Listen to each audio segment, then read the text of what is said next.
जय हिंद दोस्तों, कल से आपका यूपीएससी का एग्ज़ाम है। तो कुछ सजेशन है आपको जिनको आपको एग्जामिनेशन हॉल में यूज़ करना है और आज भी यूज़ कर सकते हैं। तो जो सबसे पहला और बेसिक चीज़ है आपके सामने कि शुरू से आपको स्पीड फास्ट रखनी है। जनरली हम गलती क्या करते हैं, शुरू में धीरे धीरे चलते हैं और लास्ट में थोड़ा स्पीड फास्ट करते हैं, तो वहाँ पर हमारा कई क्वेश्चन हड़बड़ी में गड़बड़ा जाता है या हम ध्यान नहीं दे पाते हैं। तो स्पीड शुरू से फास्ट रखेंगे तो टाइम का इशू नहीं आएगा।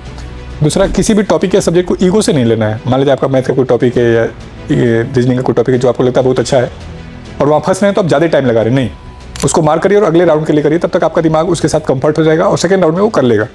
एक आध क्वेश्चन ऐसा भी होगा जो एग्जामिनेशन में आपसे नहीं होगा, तो यदि आप उसको ईगो पे लेने लगे तो बाकी टॉपिक पे या बाकी क्वेश्चन पे भी आपके फर्क पड़ेगा। तो इस चीज़ को भी आपको ध्यान में रखना है कि एग्जामिनर इस बात के लिए ही पेपर बनाए कि आप फंसे। यदि आप स्किप करना सीख पाए या आप टाइम मैनेज करना सीख पाए तो यकीन मानिए आप बेहतर कर पाएंगे। तीसरा, आप पेपर में प्री परसेप्शन लेकर ना जाएं कि मुझे 350 नंबर का ही करना है, 380 का ही करना है। हो सकता है पेपर आसान आ जाए तो 380 भी कम पड़ जाए, हो सकता है पेपर टफ आ जाए तो 280 भी ज़्यादा हो जाए। तो ऐसे सिचुएशन में आपको थोड़ा सा प्री परसेप्शन लेकर नहीं जाना, पेपर के अकॉर्डिंग अपने आप को परफॉर्म करना है।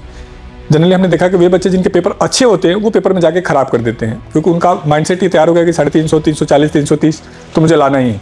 लेकिन पेपर जब वहाँ थोड़ा भी उनके मन मुताबिक नहीं आता तो पजल होने लगते हैं और पेपर में पैनिक होकर के पेपर को ख़राब कर देते हैं।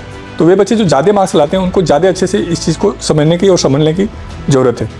अगला, आप किसी भी क्वेश्चन को सिर्फ इसलिए ना अटेम्प्ट करें क्योंकि आपने गेस किया है। यदि आपको लग रहा है कि आप अभी कन्फ्यूजन में हैं तो आप मार करिए, सेकेंड राउंड में उस पर अटेम्प्ट लीजिए, तुक्का मारिए। पहले राउंड में आपको किसी भी क्वेश्चन के साथ तुक्का मारने की ज़रूरत नहीं। कोशिश करेंगे कि एक्यूरेसी के साथ पेपर करें, ना कि हड़बड़ा करके सारे क्वेश्चन के पीछे भागें। एक्यूरेसी यदि आप मेंटेन करने में सफल रहे तो आपको दिक्कत नहीं आएगी। पेपर में दो सिचुएशन हो सकते हैं, एक आपको पेपर देख के लगे कि मुझे कुछ आता ही नहीं, जनरली ये होगा यदि आपने मेहनत किया है।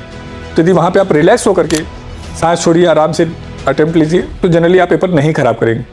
क्योंकि पेपर इसलिए नहीं बनाएगा कि आपको पास कराया जाए, पेपर इसलिए बनाएगा कि आपको फेल कराया जाए। आपके परफॉर्मेंस पे आप उस प्रेशर को कैसे मैनेज कर पाते हैं। और दूसरा हो सकता है कि आपको लगे कि सब क्वेश्चन ही आसान है और आप कर लेंगे, उसी बीच में कुछ क्वेश्चन टकराएंगे जो आपको हार्ड होंगे और आप वो समझेंगे नहीं और आप वहाँ पर पैनिक होकर पेपर को ख़राब कर सकते हैं।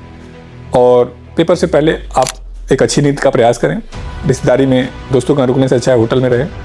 एग्ज़ाम सेंटर पर टाइम से पहुँचें और आपने बहुत मेहनत किया है, मेरा पूरा यकीन है कि आप बहुत अच्छा करके आ रहे हैं। तो आप सभी को मेरी तरफ से बहुत सारे गुड विशेज़ हैं। ऑल द बेस्ट, बढ़िया करके आइए।